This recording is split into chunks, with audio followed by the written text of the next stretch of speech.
On the morning of August 21, 1911, the Louvre in Paris opened into a quiet scandal. A space on the wall stood empty, and the painting once known as a respected masterpiece was simply gone. No shattered glass, no dramatic struggle, only a blank rectangle where the Mona Lisa had hung. At first, the staff assumed the work had been taken for cleaning or photography. By midday, that explanation collapsed. The museum closed, police filled the halls, and the city began to whisper. Newspapers turned the theft into a public spectacle, asking how such a famous treasure could vanish from the world's most guarded museum. The strange truth was that the Mona Lisa was not yet the universal icon she would become. She was admired, of course, but the theft changed everything. The missing painting became more visible than the painting ever had been. Suspicion spread in every direction. Artists, poets, and museum workers were questioned.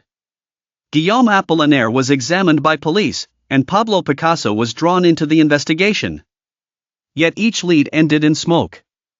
The thief seemed to have disappeared along with his prize.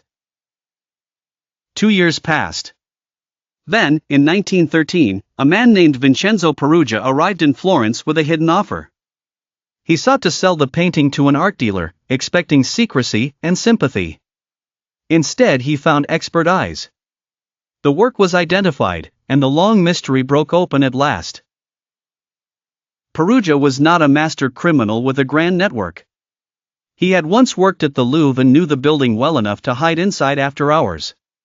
When the museum fell silent, he removed the painting from its frame, covered it under his coat, and walked out as if he belonged there.